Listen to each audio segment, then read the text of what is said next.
Alright friends, welcome back to The Growing Pro. If you have been watching this channel for any period of time at all, pretty much any of our videos, you've heard me mention one camera in specific that I always say, this is one of my favorite cameras of all time, and I'm replacing it with this, the GH5. Well, I revisit the GH5. And then I end up going and revisiting the GH6. Not even revisiting, just getting my first GH6. And then I end up going and getting an S1. Friends, don't get me wrong. I'm very, very pleased with these cameras.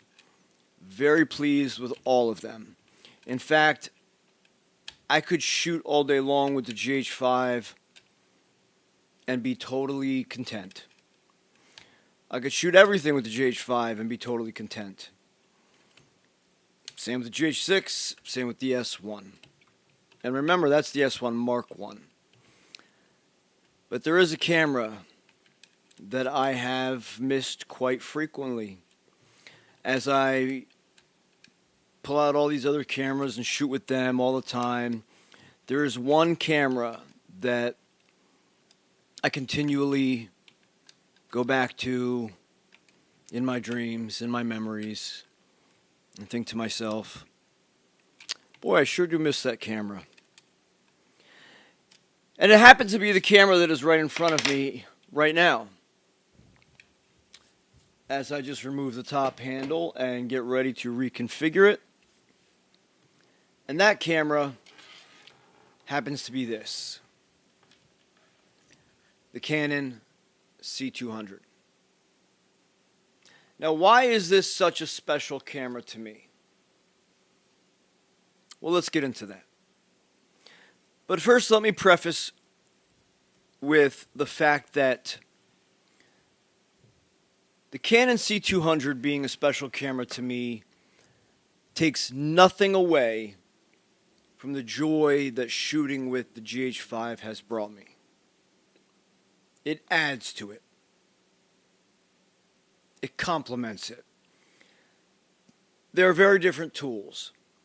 Very, very different tools. And I love my GH5. Absolutely love it. Very happy with it. It's not going anywhere. Neither is the GH6, neither is the S1. But I had sold two Canon C200s, thinking I would take some time to step away from Canon and I guess I never really could. I never really could step away from Canon fully. Which, by the way, I want to mention to you that today we are using the brand new Beachtech DXA Max as our audio preamp. These are the ones that we were just sent in our latest video that we are going to be giving 10 of them away. So stay tuned, because trust me, you're going to want to be one of those 10 lucky winners. But I have decided to pull out the C200 and start shooting with it once again.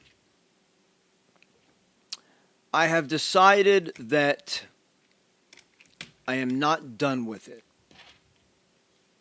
And when I say that, I mean, I know that I didn't master it. This is the same exact reason that I am currently revisiting the GH5. Because I know that I had not mastered it.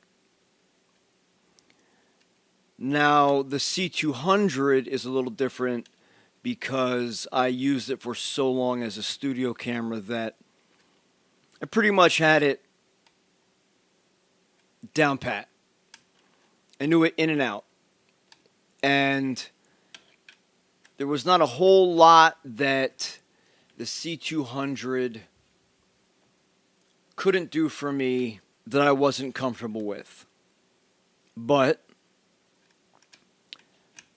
I do feel a need, an internal need, to expand on that. Now, see, part of that is because I waited and waited and continued to wait for Canon to release a C200 Mark II. Now that I've pretty much given up on that pipe dream, as they have released their C50, and essentially I've realized that the C300 Mark III is ultimately the ideal camera for me in that way, in the way that I am looking for.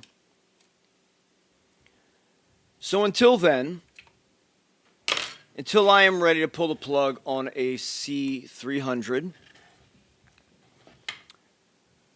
I decided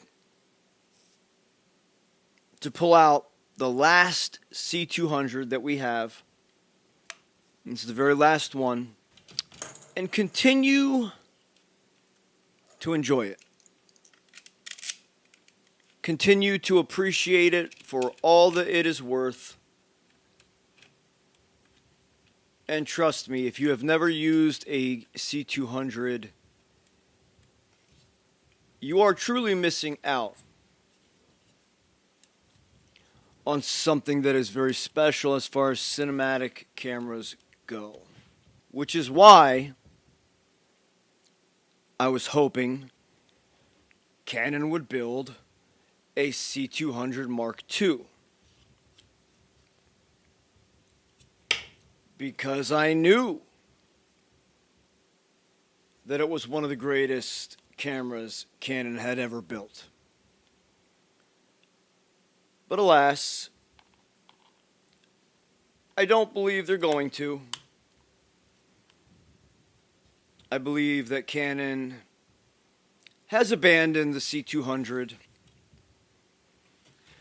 I believe they realize that in its form just like this, in its natural form, the Canon C200 is quite close to the perfect camera for many. Now, I am going to move forward and make quite a few adjustments to this, as I do with all of our cameras. And I'll bring you along for the ride for that. Then we're going to compare the 8-bit footage, because I'm not going to be recording a whole lot of RAW to a CFast card on the Canon C200. But I want to compare the 8-bit footage to that of the Canon C200 to the different codecs of, say, the GH5, the GH6, and even the S1 Mark I.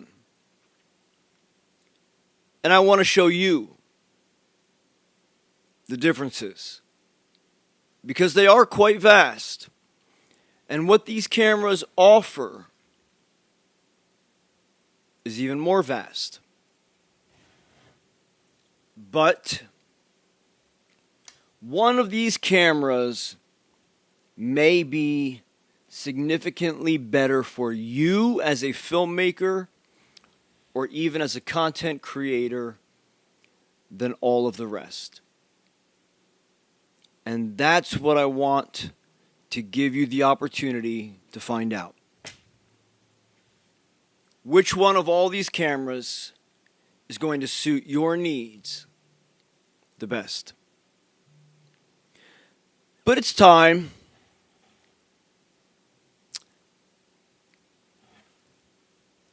for the Canon C200 to make its way back into this battle and show you what beautiful 8-bit footage really looks like.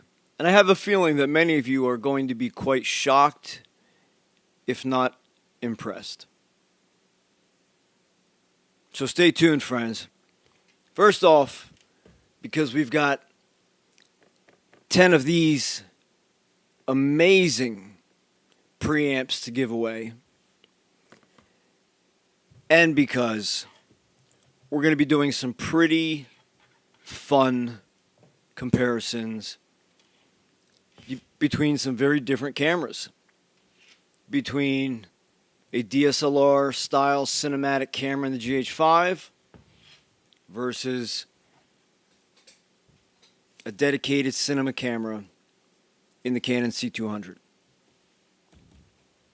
And then with the GH6 and the S1, it's going to get even better. Alright friends, thanks for watching another video here at The Growing Pro. Stay tuned, there is a lot to come. See you in the next one.